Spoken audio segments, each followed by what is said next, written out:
What's up, everyone? This is Big Bear Adventures and I'm Big Bear, and today I'm going to be showing you how to fix the rear diff failure problem on the Gen 2 Can-Am differentials. I'm going to show you what tools you're going to need. Let's get into it. The tools you're going to need for this are a pry bar to split the case, T40 Torx bit, drill bit. In this case I'm using a 3mm drill bit, drill, and a impact gun.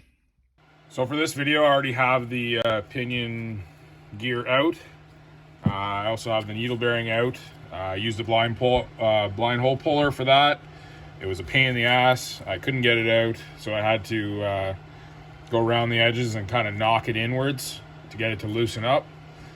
And it eventually came out. But the objective today is to put a pinhole in behind to allow for adequate lubrication to the needle bearings. What happens basically is the oil gets trapped, very little oil gets trapped into the needle bearing area and gets so hot that it stops lubricating, scores the backside of the pinion here, and then basically you get a increased wear situation, and then you get wobble, and then the main bearing here starts to fail, and once that happens, oil leaks out, etc., etc., and you don't want that. So you need to start with removing the 4 Torx bolts.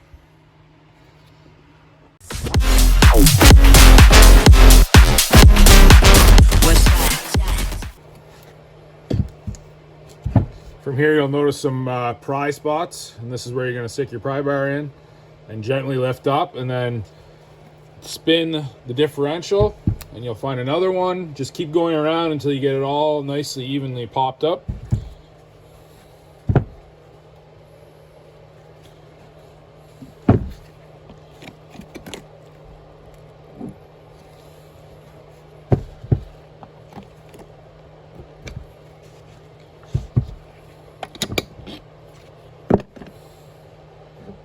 Gently lift it up. Make sure the shims are not stuck on here. Move the case aside. So once you got that case off, you got to be careful because you do have shims here. You want to keep those in place just to make things easy when you put it back together.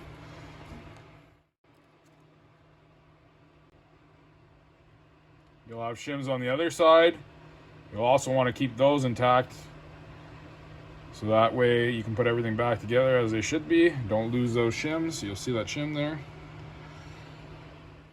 All right, once you've got everything out, here comes the tricky part. So what you're gonna have to do is you're gonna have to go in with a drill bit. You're gonna sit it on the edge of that bearing, and you're gonna angle it in towards where the hole would be, as you can see down there. You got to get that angle. It's a bit of a kind of just use your best judgment and send it. So you're gonna want to get your drill in there.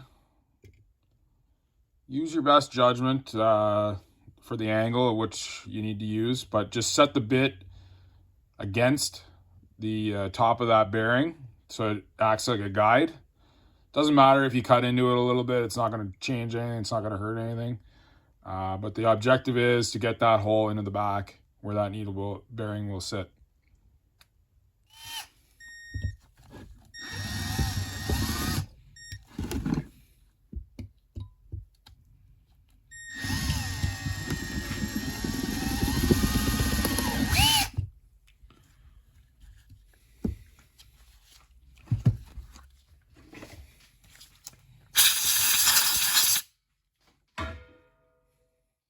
Just like that. I don't know if you can be able to see it or not, but if you look there, you can see I put a nice little hole. Put my finger in the back there, you can see that it's gone through. That's all you need to do.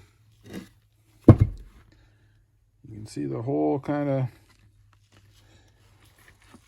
if I shine a light, oh yeah, you can see the hole there. That's it. That's all.